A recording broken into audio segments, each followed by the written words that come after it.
Breaking news, দেশ ছেড়েছেন স্ত্রী সন্তানরা, যেতে পারেননি সাইম সোবহান। একটি চার্টার্ড ফ্লাইটে দেশ ছেড়েছে বসুন্ধরা গ্রুপের ব্যবস্থাপনা পরিচালক এমডি সাইম সোবহান আনবিরের পরিবার। তবে চেষ্টা করেও দেশ ছাড়তে ব্যর্থ হয়েছেন সাইম সোবহান আনবির। রাত 9:30টার দিকে আনবিরের স্ত্রী সন্তান সহ 8 জনের দেশ ত্যাগ করেন। তাদের গন্তব্য দুবাই বলে জানা গেছে। বিমানবন্দর সূত্রে এইসব তথ্য জানা গেছে। শাহজালাল আন্তর্জাতিক বিমানবন্দর সূত্রে জানা গেছে, বিশেষ ফ্লাইটে সাইম সোবহান আনবিরের স্ত্রী সারবিনা সোবহান সহ মোট 8 জন যাত্রী ছিলেন। তাদের মধ্যে ছিলেন আনবিরের 2 সন্তানও। ফ্লাইটে আরও ছিলেন আনবিরের ভাইয়ের স্ত্রী ঈশা সোবহান ও তার কন্যা। এছাড়া তাদের সঙ্গে ছিলেন আরও 3 জন। তারা হলেন দিয়ানা, মোহাম্মদ কাদের, হোসনে আরা খাতুন। সূত্র জানায়, এই ফ্লাইটে সাইম সোবহান আনবিরের যাওয়ার জন্য তৎপরতা চালালেও আদালতের নিষেধাজ্ঞা থাকায় ব্যর্থ হন।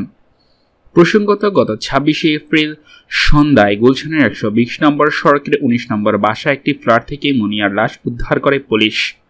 এই ঘটনায় মুনিয়ার বড় বোন নুসরাত জাহান তানিয়া বাদী হয়ে বসুন্ধরা গ্রুপের এমডি সাইম সোবহান আনবিরের বিরুদ্ধে আত্মহত্যা প্রচারণার অভিযোগে নিয়ে একটি মামলা দায়ের করেন। মামলার অভিযোগে বলা হয়েছে, সাইম সোবহানের সঙ্গে প্রেমের সম্পর্ক ছিল মুনিয়ার। প্রতি মাসে 1 লাখ টাকা ভাড়ার বিনিময়ে সাইম সোবহান মুনিয়াকে ওই ফ্ল্যাটে রেখেছিল। আনবির নিয়মিত ওই বাসায় যাতায়াত করত, তার স্বামী স্ত্রীর মতো থাকত। মুনিয়ার বোন অভিযোগ করেন, তাদের বোনকে বিয়ের কথা বলে ওই ফ্ল্যাটে রেখেছিলেন। একটি ছবি ফেসবুকে দেওয়াকে কেন্দ্র করে সাইম সোবহান তার বোনের উপর ক্ষিপ্ত হয়। তাদের মনে হচ্ছে মুনিয়া আত্মহত্যা করেনি, তাকে হত্যা করা হয়ে থাকতে পারে।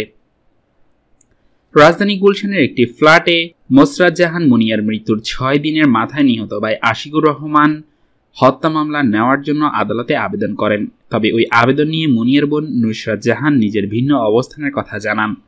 আবেদনের সময় মুনিয়ার ভাই আশিকুর রহমান হত্যা মামলার আসামি হিসেবে চট্টগ্রামের সরকার দলীয় সাংসদ ও হুইপ-পুত্র শামসুল হক চৌধুরীর ছেলে নাজমুল করিম চৌধুরী শারনের নামে উল্লেখ করেছেন। এটিকে মামলা ভিন্ন খাতে প্রবাহিত করার ইঙ্গিত হিসেবে দেখেছেন তার বোন নুসরাত জাহান। তিনি বলেন, আত্মহত্যা প্ররোচনা মামলাটি প্রায় প্রমাণিত হওয়ার পথে।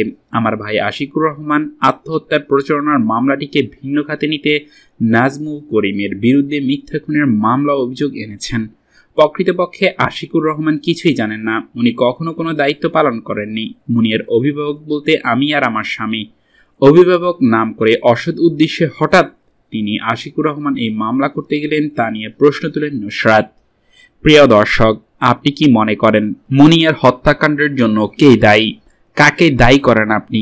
আসলে এর প্রকৃত রহস্য কি? এর বিচার কি চান আপনি? এ নিয়ে আপনি আপনার মন্তব্য জানাবেন কমেন্ট বক্সে। ভিডিওটি শেয়ার করুন আপনার সকল বন্ধুদের মাঝে।